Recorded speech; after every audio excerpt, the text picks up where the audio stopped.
All right, hello everyone. Welcome, welcome, welcome. Today is January 27th, and we are continuing our roundtable discussion. And I'm going to share my screen here. So everyone can see. All right, so today's topics we have as we continue our discussions is fractionation and defractionation, structure of changes. That one, if I say from the point of like level one testing, that one everyone gets confused. So it will be just cool to just go over it, discuss it, talk about it, and flipping a memory. And let's go over the disclaimer is that this meeting is being recorded, and by participating, you're giving me the permission to record you, and this will be shared via YouTube on the level one group so people can rewatch, replays, and all that stuff. I'm a level four practitioner and I'm here as your host and a coach and a fellow discusser, I guess, if you want to say that. So here, everyone's perspective, insights, experiences, and examples help everyone else grow and we create a space of mutual growth and learning. So with that said, let's get started. So I am on page 76 on the level one book. Fractionation and defractionation should be around there for you all.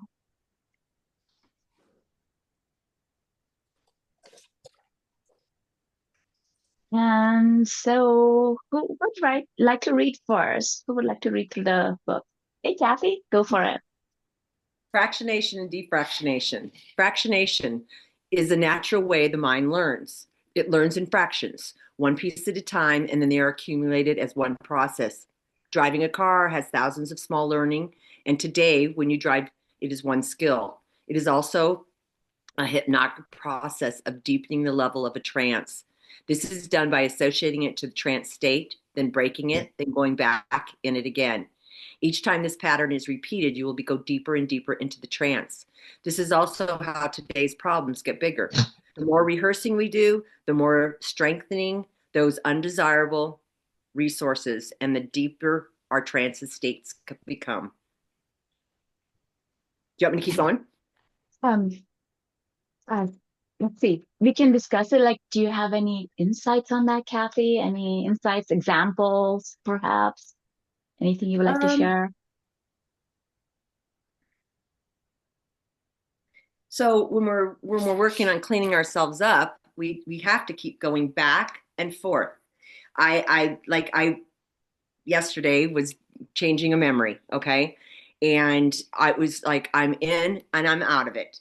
And go back in it. My suds level's still the same. I'm like, this isn't, this isn't working for me right now. And then I'm like, Kathy, but if you keep going, it will. So I kept going back in and back out. And it's just like some wording that I said, like, like whatever it was. I don't even remember what it was, but whatever the wording was, it was enough for me to be able to let go of that and get a little bit further. You know what I mean? And so my SEDS level did go down on that next round. So we just learn in little tiny pieces, and then we put it all together to get one process, whether it be we're doing an art of change or we're driving a car or we're tying our shoes, but it's just about the practice and the practice and the practice. And that's all I've got. Yeah. Anybody else would like to share anything? This is the fractionation part. So yeah. Yeah. Um, Hey, Ann. Hi. So when I read it, it seems to be part of the whole limbic system to keep us safe, to learn. We don't have to go back and relearn how to walk. It's all those little building blocks that at the end of the process, it makes one unique operating, like a system within the operating system. And again, it's kind of that survival piece that it is subconscious. We can run our life every single day, and being aware that many things make up those parts. They all come together. All right. Yeah, definitely. Thank you. Anyone else? Anything else you'd like to share? Hey, Susan. Hey, I just want to first say that I can only stay on for a few minutes. I'm working on redoing my schedule, but anyway, when Robert explained the how we learn in fractions and the alphabet and all that, it's like, oh, something just clicked there. You know, all these pieces and parts, the visual, the auditory, the kinesthetic, it's like, oh, that really makes sense. And with replaying our fears, our, like the fear of speaking, for instance, what we do in our mind just strengthens that fear. Oh no, they're going to laugh at me. They're going to make fun of me. They're going to, think this or that. So replaying, rehearsing really strengthens that fear. And then to defractionate that, we haven't gotten there yet, so I won't go there. But the way we do this to ourselves, whether, learning, being good at what we do, whether that's positive or for the negative, it's done the same way. And that's really empowering to know it's done the same way so you can undo it the same way. So very powerful. Thank you. Thank you, thank you, thank you. Anyone else?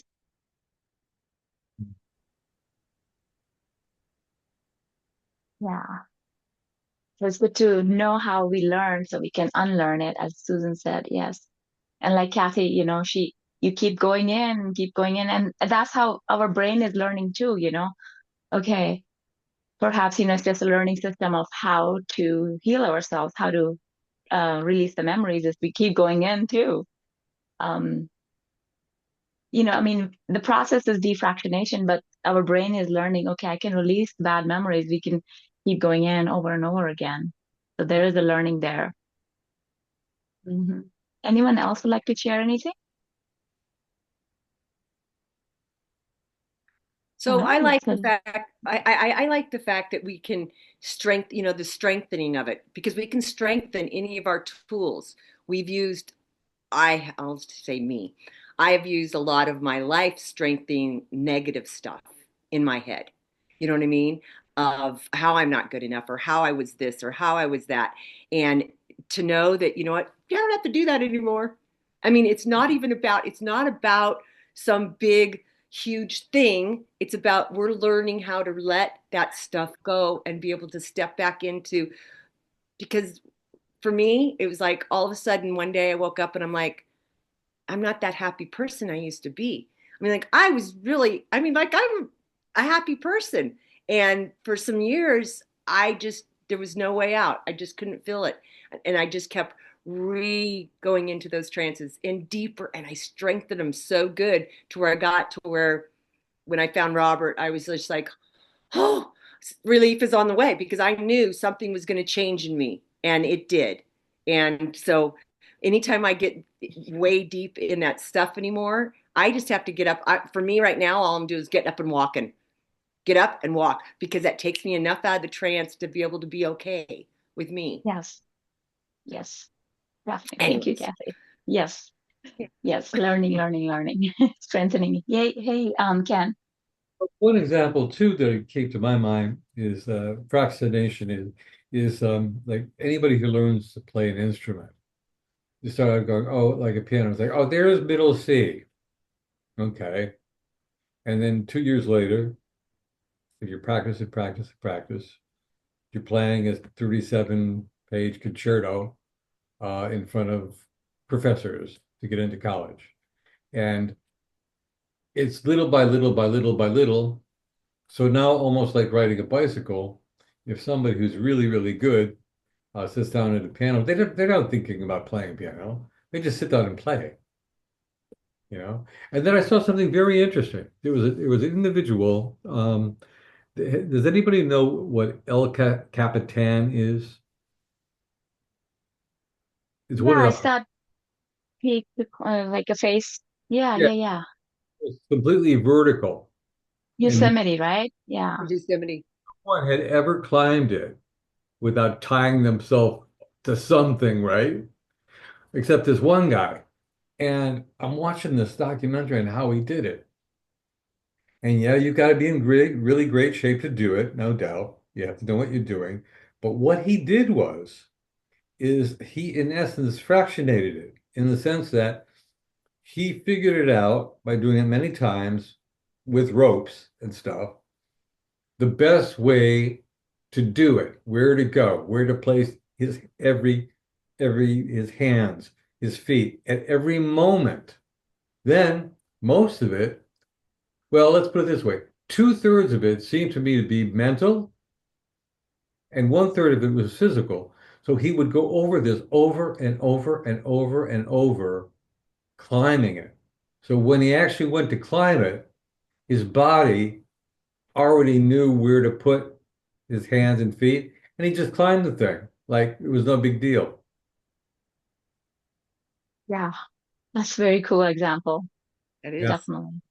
extreme, but it just goes to show that it does work. And a lot of sports figures, they do this too, and they did studies that showed that people, taking basketball, for example, somebody's playing basketball. They had three teams, and one team didn't practice, another person practiced all the time, and a third person envisioned in their mind making baskets all the time, three-pointers, I guess, all the time, all the time, all the time. And they came to, and they never practiced though. They just imagined it. And they came really close, like one or two off from the people that practiced all the time when they never even picked up the ball and did. So the mind So is very cool. Powerful. it, like it says, it learns in pieces, parts, little Pieces and pieces, parts. Yeah. and then locks it all together. And that's like Robert says sometimes when we learned fractions. Is I guess is the reason why they call them fractions. Like 5 by 5, 5 times 5. You have to think about it. You know it, you know. Yeah. And when you're really good at something, you can do that. And in a way, in flipping memories, if you practice a new one over and over and over and over and ingrain it, yeah, that'll be locked in. And all the stuff that used to bother you, and will not bother you anymore because it's gone. Yes, definitely. And I was also thinking like when we start working on ourselves, we are still like, stuck in our trance of feeling bad. Somebody says something, we feel bad. A memory comes up, we feel bad. Anything happens, we feel bad, right? And then we learn how to tap on ourselves or any other modality. And then it's like, oh, I should just go and tap right now. One of the times you might remember, okay, I should just I should just go tap, and then you go tap. Okay, we feel better. Next time it comes up, yeah, bad things come up and we feel bad. And then we kind of remember, oh, I should actually go tap because it worked this time. We go tap. We tap more and more every time. Like, yeah. And then one day it's like anything comes up, I'm going tapping, I'm out of here. So it's like it builds up in our minds, and it's like in pieces, our body learns, our brain learns that we can just tap and get out of it.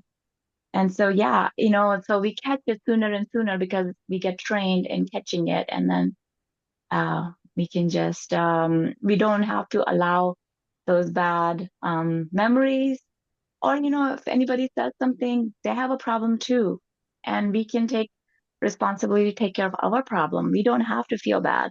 So we can just, we become more, that skill gets strengthened as, Kathy used the word strengthen. Yeah. We get strengthened in doing that. Definitely. Yeah. Thanks, everyone. Yeah, another word would be like more aware Yeah. of like things like, oh, okay, that's I mean, like you're aware of it, and then okay, I'm going to make sure that doesn't affect me. And it could be internal, it could be external. Exactly. Could be internal, external. That's right. Mhm. Yeah. Yeah. And then external, the only way the external can impact us is because we have something internal, right? Right. Yeah, exactly. So we take care of our internal because we cannot control external things. People will do what they do. Things will happen, circumstance will happen, bad things happen, that's life. But how we go about in our life, we don't have to suffer, and we don't have to, we can be there for the people more compassionately instead of suffering and making everyone, victimizer and we become victims. So yeah. And it happens in fractions as we keep working through this. Yeah. And you get better at remembering to remember. Yes. But actually, you have the power.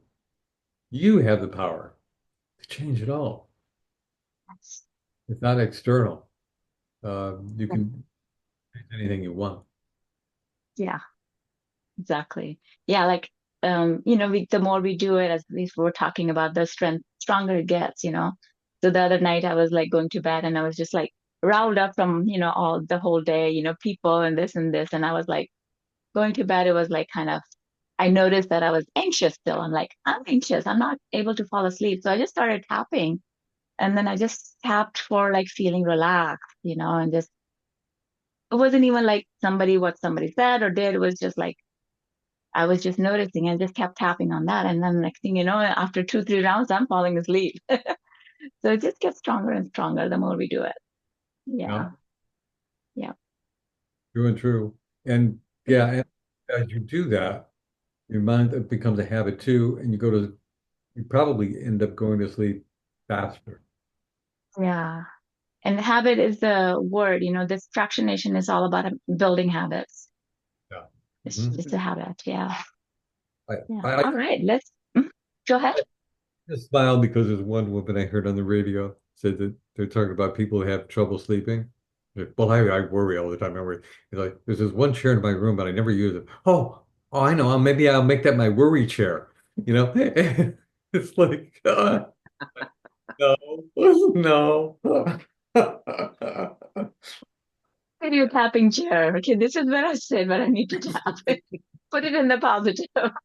Yeah, exactly. Yes. All right. Defractionation. Who would like to read? Hey, Torian. Hi.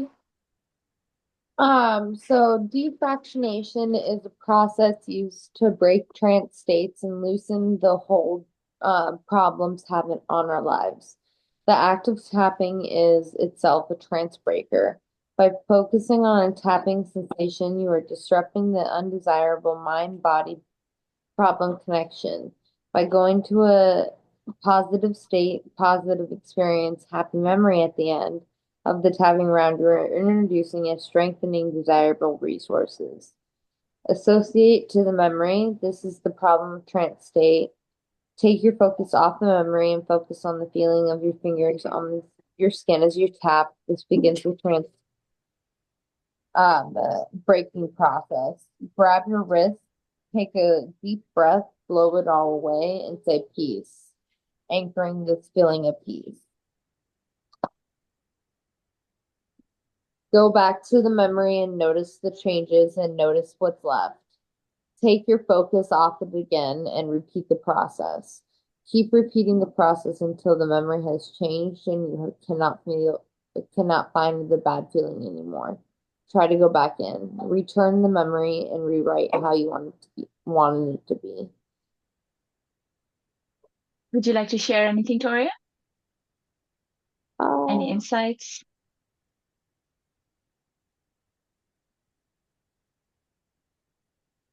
I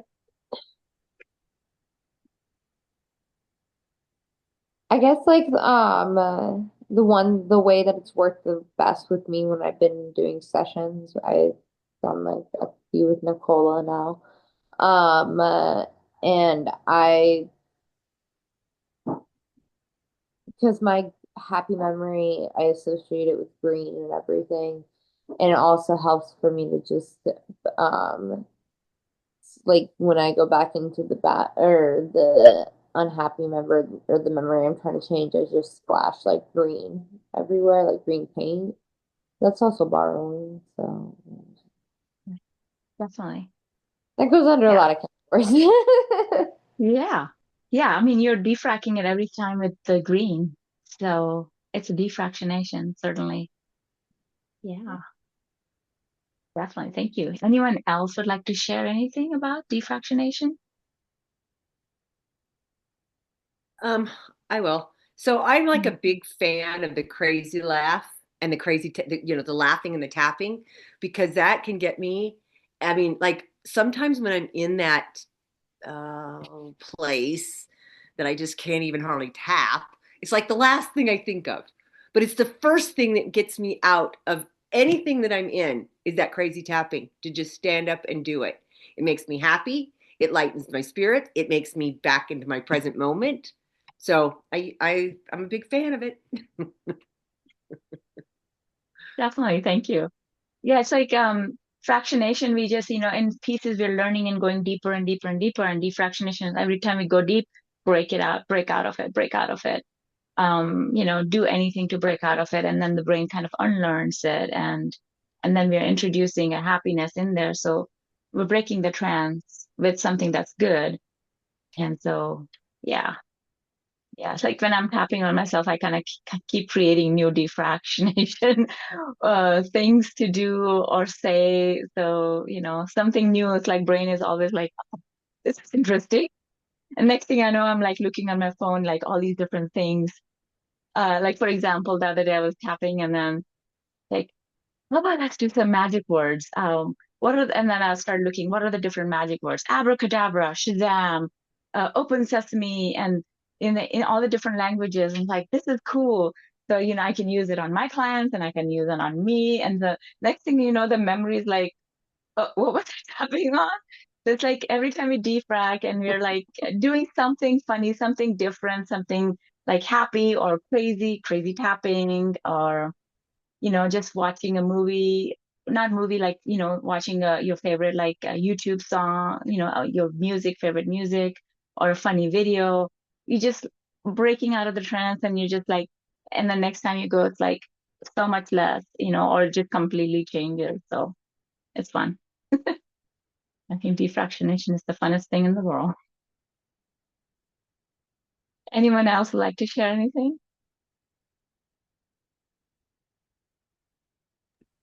This is super random, but I just have to tell you because you said this. Abracadabra, the original meaning of it is as I create as I speak. I love it. As I I know. create, I don't know. I've like known that for years, and I'm like, it always like I love that like little history that's where it came from. I create as I speak. too. Like, aligns so much to what we're doing. So can you repeat that again? Abracadabra, the original meaning of it is I create as I speak. That's really cool. I know, I love that. That'll be fun to find meanings for all of them. I love it. Right? I was just thinking that. I was like, I should look up all the magic words. Yeah, absolutely. Because we are doing magic here. Love that. Definitely. Love it. Thank you so much, Allie. Is there anything else you would like to share about defractionation? No, I was just taking the course this past weekend, and it was really interesting to hear him speak about like how defractionation works within the course, and how essentially what Kenneth was saying earlier about picturing in your mind climbing the mountain and then actually like climbing the mountain. It was just really interesting to like hear his take on how the defractionation works within the course. Which Kenneth actually was like highlighting earlier. Thank you. Yeah, that's a very good metaphor. Anyone else?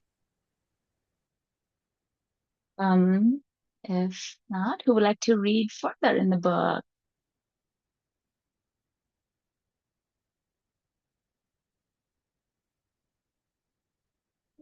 Torin, would you like to keep reading? Yes, go for it. Thank you. It's like I'll give someone else a chance, but if Thank you. You're awesome. defractionation is an advanced pattern interrupt, utilizing the bad, good, collapse, and desired outcome in mind. These are the ways of diffract. These are all the ways of defractioning. Tapping, soft, hard, rubbing, stroking, sliding, counting, etc. Fake laughter, recalling and re-experiencing happy memories. Physical activities such as jumping jacks, humming, dancing, or marching in place. Note that you are really going in and out of a trance with defractionation. You're going from one trance undesirable to another desirable. This is also how we live our lives, going from one trance state to another. Question becomes, what trance state do we want to live in? Important facts about defractionation. Defractionation is an advanced pattern interrupt utilizing the bad good collapse with the desired outcome in mind. Capping is just one form of defractionation. There are very many others. Anything that takes your focus away from the problem or memory, pulling you out of it, is the defractionation. Thanks. Anything else you would like to share, Toria? I'm good. Yeah. Anyone else? Hey, Kathy. Oh, you muted. I forget to do that. Okay, so it says, what trance state do you want to live in? And it's like, I'm like really this year, this is my year. This is my year, and I am going to figure out, because it's like, what trance state do you I want to be happy. I want to be happy. So it's like so for me to be happy, I feel like I'm doing what I'm doing, working on myself, doing these things, but also walking around just looking for good stuff. Because there's so much that we can find that's bad in our world, and with other people, and the way they said this, or the way, and we all know that it's all about what's inside of us. So my goal this year is just to look for the good, and if I see something bad, guess what? I can turn my head. I don't have to address every single thing that I see that's not good. In the past, I felt like it was my mission to talk about it, say something about it, and it's not. It's just like, it drags me down. That drags you down. If you're out there and your focus is looking for the bad to keep you safe or whatever, I am challenging myself to just look for the good and stuff, and pivot if I need to on the other stuff that I see.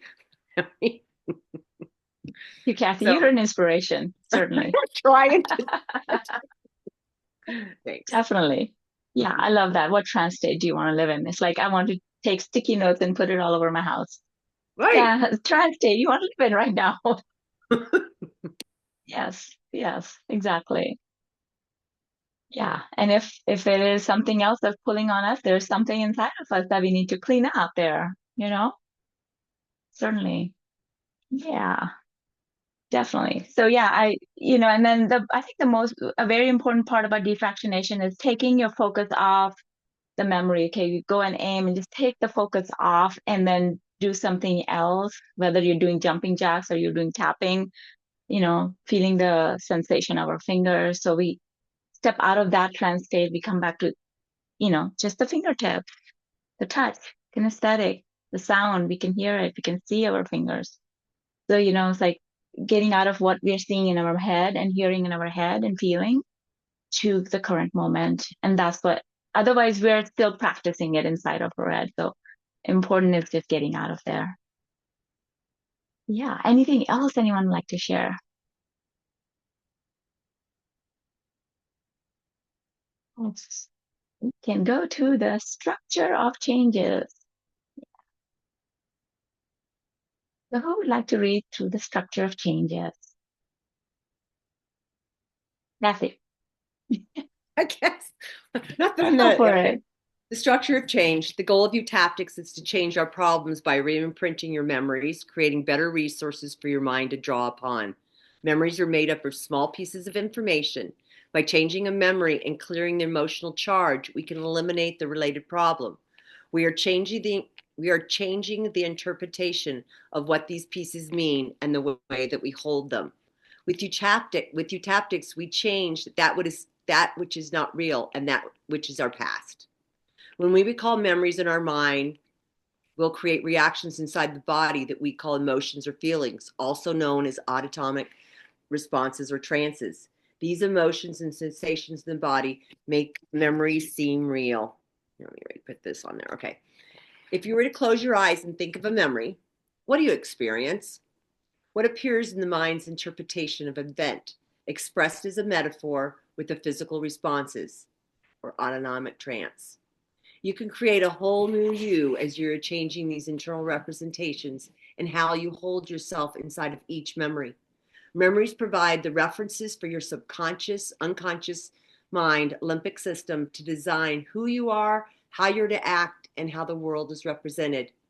The goal of using your tactic is to rewrite all the bad memories you currently hold into a more pleasant and better outcomes. When you change the memories, the results you see in your life change automatically. Know that the brain is the first recycler, and it has a tendency to keep recycling old patterns until you update them. We know that persistence is essential for success and is one of the tools that we use the most. It is important to stay focused on your purpose and keep updating your memories until you create a life that is better.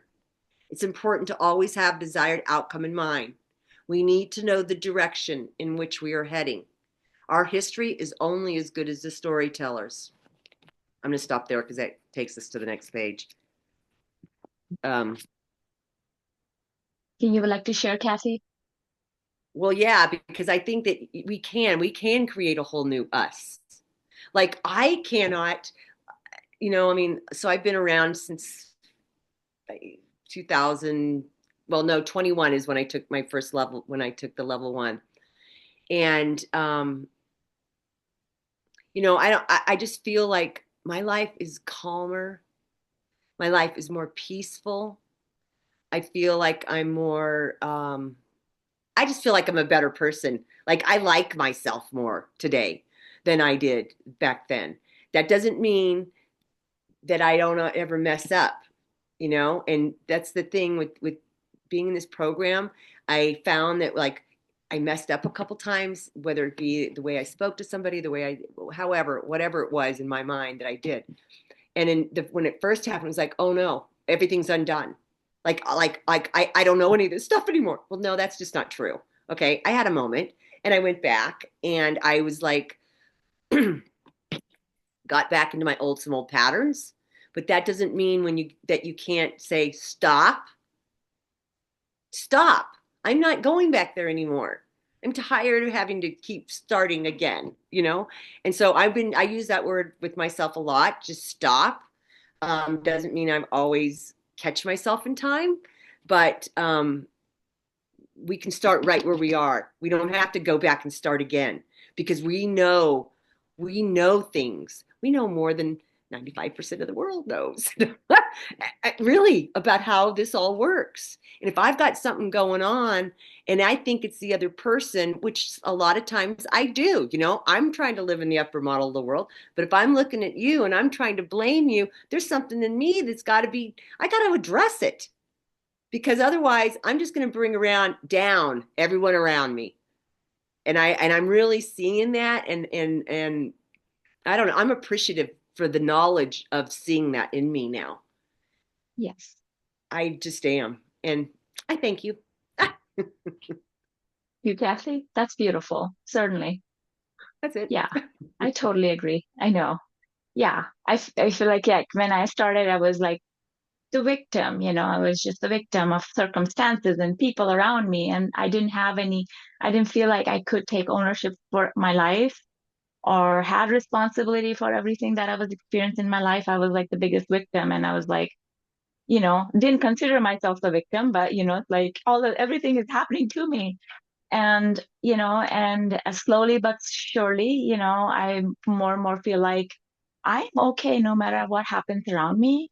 I'm in a good place with myself. And just this last week with a session, I was like, what happened is like, oh, I'm proud of my parents. I'm proud of my mom, and I'm proud of them. Before that's like, yeah, this is how my mom is, and I'm trying to make peace, and I'll just keep tapping and tapping. But like something just shifted, like, I'm proud of them for whoever they are. They did their best. And like, I've been able to talk to them, and I've been telling them, I love you and I miss you, and so, it's just, we keep growing a little bit at a time. We just keep growing a little bit at a time. And, in transformation process, Robert has that pyramid. And, the first time he introduced that, in class, I'm like, hmm, like who gets up top, and it's not even getting up top. It's about just climbing a little ladder at a time. We just become a little better person. We are more loving. We're taking ownership of our life. um you know if anything happens, okay, it's inside of me, it's not them. Okay, how can I be a more loving person right now? How can I be just more kinder to myself and not doing that stuff inside my head right now, just like Kathy said, stop. And yeah, it's just about getting a little bit better and just catching it. And we go back, I go back all the time, but then, not going back into that place, but okay, there's something in here. I just stop and I take ownership. And it's about mindset shift. It's like what happens is a mindset shift. Okay, that happened. I learned this because those people had their problems too, and they did their best, but I don't have to do this anymore. I don't have to be this way. I can be a better person. We change those memories, and as we unconsciously we have the better memories of people in our life where we learned it from, we are automatically going to be a better person. So it's like a combination of doing it consciously and unconsciously. We're living a better life and choosing better life. Can I talk? Yes, So, please. so what one thing I'm looking at, and okay, so my mom was a martyr. I learned how to do that really well. I really did. And so what I'm finding now is it's like almost I'm finding now that the reason in my mind, because I didn't even understand what that really meant. Like, what does it look like to be that? Okay. But what it does look like is like, I do something really nice for you, really, fun and stuff. Um, and maybe I don't hear any kind of like thank you or something. So then I go into this spiel about what I've done for you, which puts me in that martyr role. And what I found out is the thing is I don't have to do any of it. I don't have to do any of it at all. If I choose to do it, then I can do it. But I'm not doing it for looking for you to tell me thank you. I'm doing it because it makes my heart happy, right? And then if I Exactly. feel like it's not appreciated by other people at different times, then guess what? I can stop doing it. I can stop doing Exactly. that with them so that you don't have to because I feel like I'm understanding how I place myself in those roles, in that martyr role or whatever role it is, because of how I'm thinking inside. And it doesn't matter what anybody else thinks. It's what you think about you. And if you want to do something nice for somebody, go do it. Don't ask for them to say thank you. Exactly. Yes. And you'll be okay. And I'm just learning that for me, like my whole life has been set up like this. So I'm just learning for me that if you're looking for a thank you, just rather not do it at all. You know what I mean? Exactly. I don't Yes. know. That's growth for me, guys. Okay. It's perfect. I can totally relate to that because then it's not like we're doing it for them. We're doing it to ourselves. We are putting ourselves in the position of getting hurt, you know, people pleasing, and if they, and then, dependent on somebody else's approval and appreciation. No, we Right. do it because out of the goodness and kindness of our heart, because we are inspired to do it. We want to do something good for somebody, not for anything, not for getting anything back, but because That's a because it big makes us lesson. feel happy. Yeah, I just feel Yeah, like that's for me anyways, that's a big lesson because there was a lot of no peace in that because you're always searching for, well, look what I did. Well, look what I did. Well, I'm exhausted over here and I'm trying to sit to ask you, look what I did. No, if so I am understanding that. And this is like a huge, so that's all for me. No. Kathy, that's beautiful. Anyone else would like to share anything else about the structure of changes?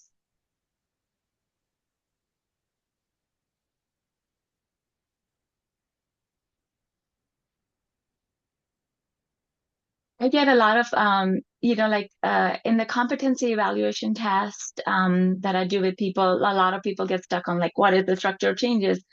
And it sounds like very complicated that it should be like, oh, what is, because it's basically what utaptics is based on. It's like, you know, we create our problems from what's inside of us. It's not real anymore. And so it's about just, rewriting all the bad memories, and then we keep persisting, um, and then we make the changes practically. I mean, it's pretty simple, but It's like, yeah. So just kind of read through it, and as we discuss it, becomes more clear. Yeah. Any other insights, anyone? And you're thinking something.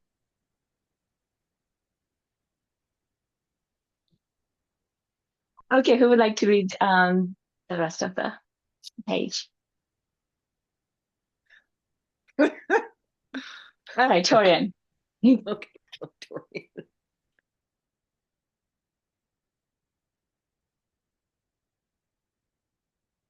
Torian, you're muted. Thank you, love. Thank you. The history of a country is determined by who is telling it. Your history is only yours. Someone else may have had the same experience and yet tell it very differently.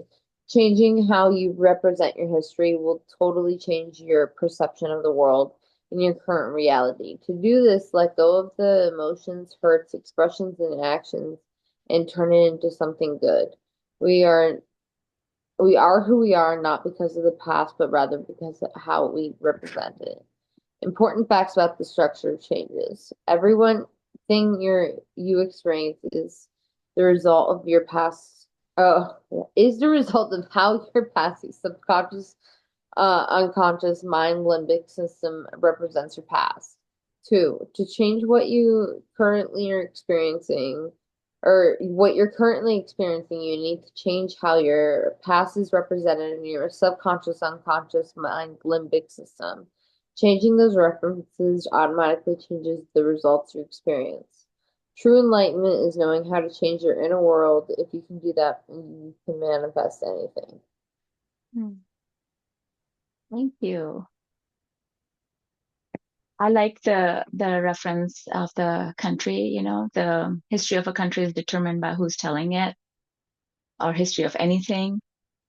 So it's like for me it was like how do we want to tell our history? Do we want to tell our history as I'm the victim, I'm the martyr, and everyone encroached upon my country and suppressed me, or do we want to tell the story that I fought this war and I fought this war and all the wars I fought, or do we want to be a country who is peaceful inside and yet is strong, is empowered, but still peaceful inside and calm, and it's prospering and also contributing to others because they are so prosperous inside.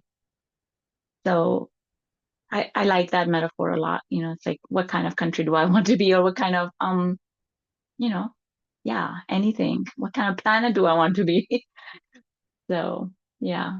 Anything else anyone would like to share?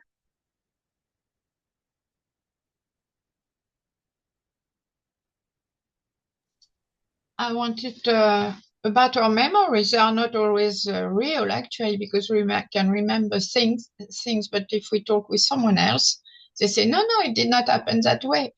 And I remember myself. I had a memory with when I was still at school, and I had this memory in my head, and I felt hurt and humiliated. And then once I met again a schoolmate who had been involved in that memory, and I had to talk to him about it because I thought he rejected me because of what I had done. And he said, but not at all. Not at all. It was just, we did not talk after that. But he said, no, no, I never judged you. No problem. He did not even see what I had done, So just he stopped talking with me. But then I felt, I had all this, yeah. And it's like two kids having the same event. For instance, they are playing in the sea, and then a bigger wave comes, and they are like that. And one of them will start laughing. It makes him laugh, and the other one starts crying. And so. Yeah. And then, we just entertain ourselves with bad memories, and some of them was not Yes. even, it wasn't even true for somebody else, right? Yeah, definitely. Very interesting story, Bridget. Yeah. Yeah, so like years go by and we are like in pain or suffering over that or angry, whatever. Mm-hmm. Yeah, we don't have to keep that anymore. Mm. Yeah, because it's all about perceptions, how we perceived it. Yeah. Yeah. Mm-hmm. All And it all right. comes back to how we see ourselves, Exactly. how we How we judge see ourselves. ourselves. Uh, Yes, exactly. And then how we see ourselves, then we treat others that way too. or we let them treat us, or we let them Or let treat them us. treat us. Exactly. Yes, exactly. All right, flipping a memory. Who would like to read Flipping a Memory? Okay, I can go on. Okay, okay, Bridget, go for it. Okay. Flipping a memory is the goal of the session. We are using many processes along with tapping to create a memory flip. A memory flip is when the memory changes from bad to good inside the mind and body. Example, if your bicycle was stolen, the new flipped memory might be not only was your bicycle not stolen, but you were also given a gift, taken on a fun ride on your bike, or given a new accessory for it. Make it as wonderful as you can. This is your mind, and you can make all your wishes come true within it. The better you make the new memory, the better your results will be.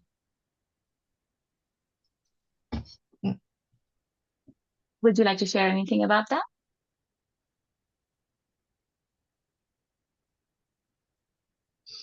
Yeah, it's when we start doing the tapping, and so it's I think it's the hardest part to make it even more beautiful, even more wonderful, because we are not used to it. You know, we want to we keep playing small, and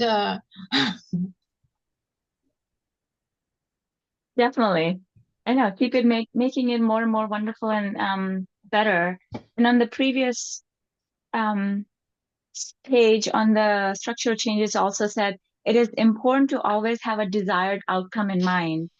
We need to know which direction we are heading for flipping the memory. I think that's also very important in this. Like, where do we want to flip this memory to? Because that's what we're going to play in the future in our life. So that could be interesting. Yeah. Anyone else? Anything else to share? Any insights, examples? Hey, Kathy. Oh, you're muted. Okay, sorry. So I'm working on a lot of different memories right now. I'm doing some things in my sessions, and I forgot what I was going to say. And flipping a memory. I can't. Okay. And so, oh yes. Okay. So what I'm finding is I love when I get to rewrite the memory. Okay. So when you're doing the tapping and stuff and things are starting to change, it gets to that one point. You know what I mean? You've got it. You've changed it. And then I love because I always, and I don't know how everybody else does it, but this is how I do it. I write my story on a regular piece of paper. And then I that's the paper that I hold on to for 3 or 4 days, and I practice it every day. But then when I go to put it into my happy memory, that story just always comes so much more alive. Like I've had 3 days that I'm practicing this memory and reading what I have, but then it seems like when I put it on that paper is when my magic comes out. My magic as far as like, and sometimes I'm not kidding. I can go back to several memories that I could think of right off the top of my head that I've changed. And they're the best memories. Like they are solid, they are good, they are like if you asked me, well, did that really happen? Of course it did. That's exactly how it happened because that's how I would have wanted it to happen. And it's really, I love that it gets that strongness builds as you're practicing before you put it into your happy journal.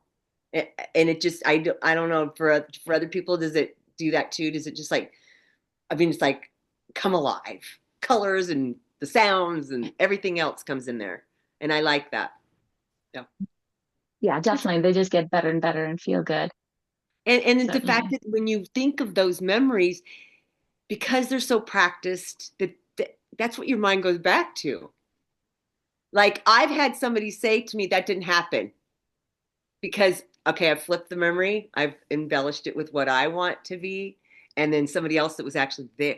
That didn't happen. It did to me. And I just say it did in my mind, period.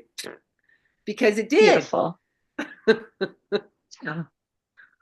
Yeah, that's a good way of putting it because like in the beginning I had this question like with Roberts, like, so but when you're telling somebody else about what happened, like what do you do? Because when you're trying to change it and then you tell them what happened and then you're practicing the old one again, or like how do you know, Mm-hmm. yeah. But I like that, you just tell them, okay, this is how it happened in my mind. It is. That's how I Yeah, remember it. And exactly. you know what? What a wonderful thing to remember it in a different, more beautiful way that's not hurtful to you. And you know what I mean? If that's how I remember it, that's how I remember it. And I'm keeping those things, those good. That's the things you keep close to you. Yes, thank you. Definitely. Yes. Anyone else? Anything else? Any other insights?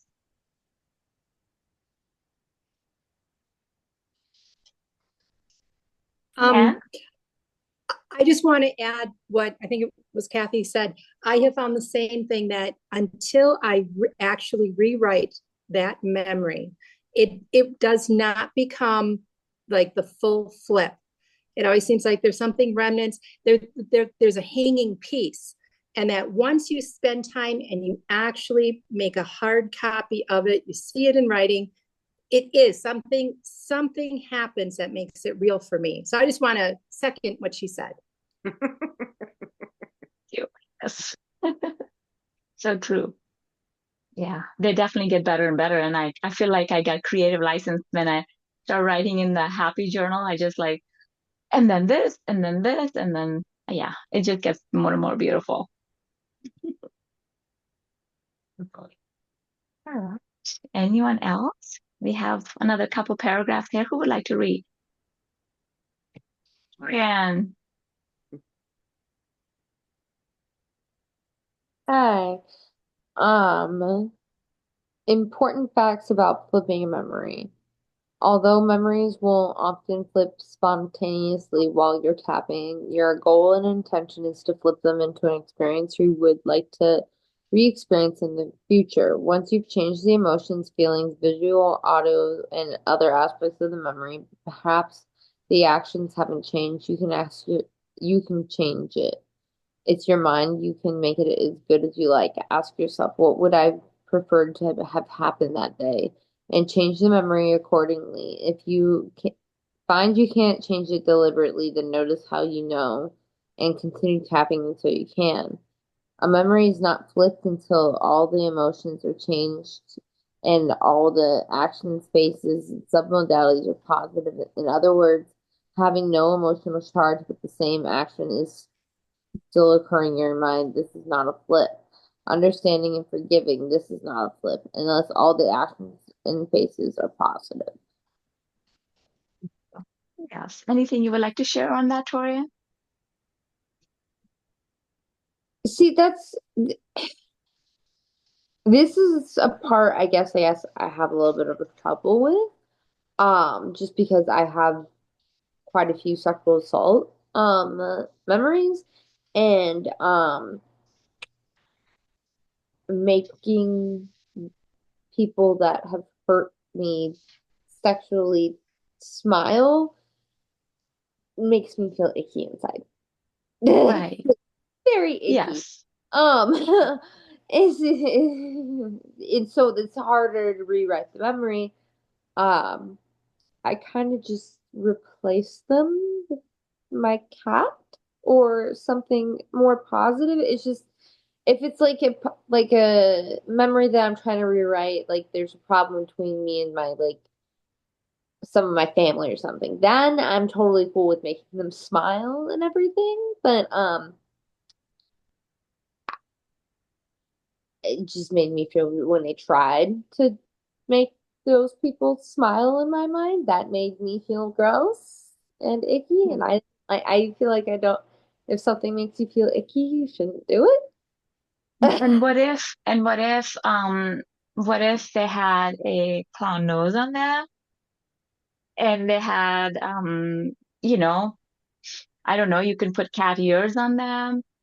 Yeah, Uh, like that. I've been working towards the clown nose part. It's just okay. there's one that it just I feel like it's flipped and I feel very comfortable with the memory. I just replaced him with my cat and my Oh. cat with me in the car instead of the person. And I feel good about it. I feel like it's like rewritten in my head and everything. It's just like certain ones, I feel like there's certain ones that like you can definitely be like, yeah, everybody's faces can be changed, but then there's certain ones that you're like, Hmm. I don't know. If you're pushing them behind the curtain and pretending they don't exist, but they still are behind the curtain, that means that memory hasn't truly let go of yet. You know, there's resistance there, there's like ickiness there. So just noticing that ickiness, how you know that ickiness, and then continuing tapping on that, you know, perhaps just doing something goofy, something funny, crazy tap, watching a funny video, and then going back and check that charge will change slowly and slowly. And I had this one memory and I had been working on it for 2, 3 years. Um, and there was a sexual inappropriateness there. And I would change it, but then, you know, it would always, when I think of it, like it would always come back, you know? So I had a change story, but then when I kind of like, not as in a way of like rehearsing my memory, but like when I think about it, it was not good. It didn't feel good. And so, um, until I changed my identity about it, it was like I was a 2 year old child. I mean, but then I gave that 2 year old child this empowerment, a self identity of that, um, you know, that 2 year old child is precious and she is empowered. She is, you know, like in India, 2 year like little young girls are considered a form of goddess, you know. They're pure and they're like a goddess form.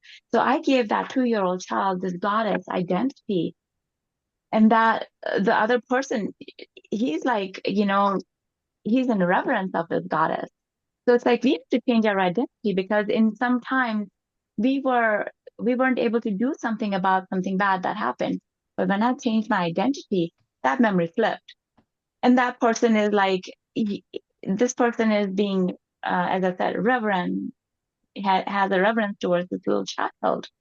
And so that flipped my memory. When I think of it, it feels good. And I feel like this like little child is protected and I feel, you know, she's feeling good. She's happy. So it could, you know, it could take some time until we change our identity because it's not that other person anymore. It's us that's rehearsing that memory anymore. No, we are rehearsing it. We are putting ourselves in that place again, and it's not happening anymore, Mhm. you know? So like play with that and see where you can take it. Okay, But thank you. first, is just keep tapping and take out that resistance, that wanting to, that ickiness, and then, you know, wanting to push it behind, bury it, you know? Mhm. Yeah, because I've changed that memory like in so many, I have like 4 or 5 different versions of it, but this one finally stuck. This one feels good. And sometimes it takes some work, but you're doing it. You're going the right direction. Thank you. You're welcome. Yeah. Anyone else would like to share anything? Hmm.